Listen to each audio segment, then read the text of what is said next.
I cannot then believe in this concept of an anthropomorphic God who has the powers of interfering with these natural laws. As I said before, the most beautiful and most profound religious emotion that we can experience is the sensation of the mystical. And this mysticality is the power of all true science. Albert Einstein.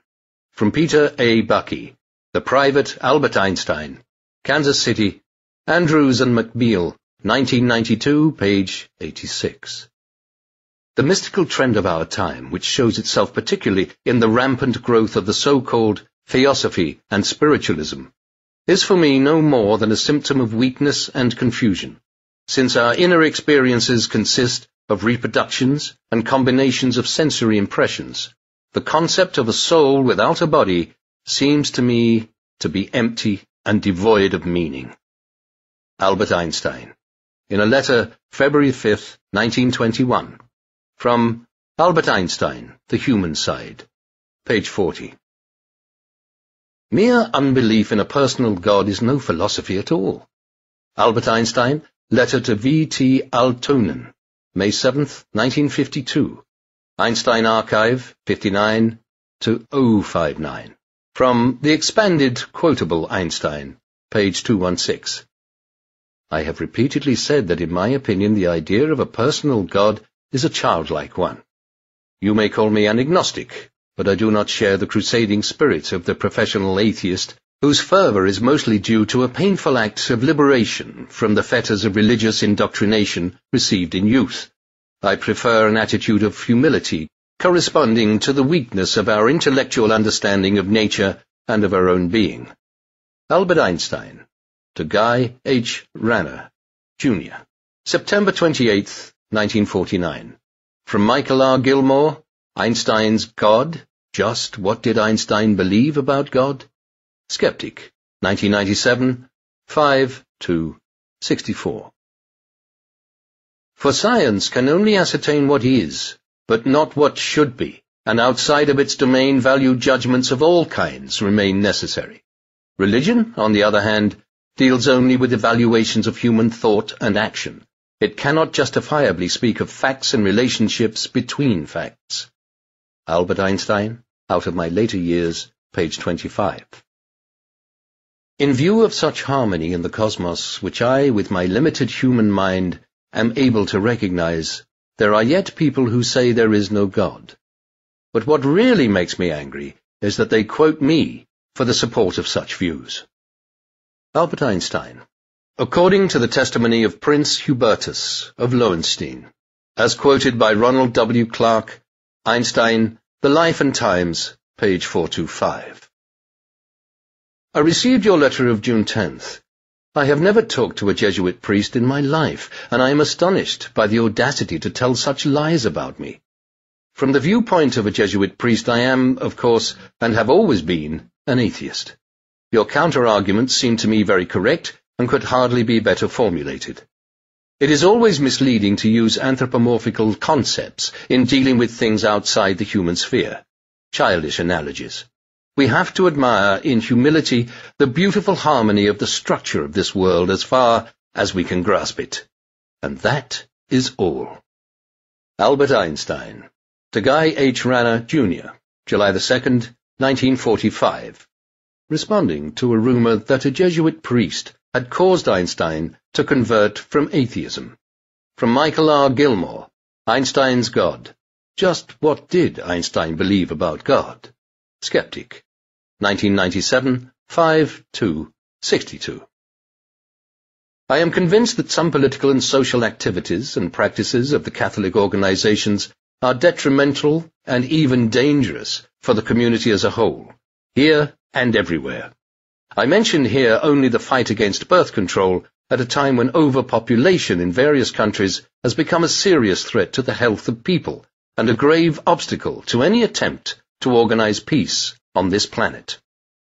Albert Einstein, in a letter, 1954, from Paul Blanchard, American Freedom and Catholic Power, New Jersey, Greenwood Publishing, 1984, page 10.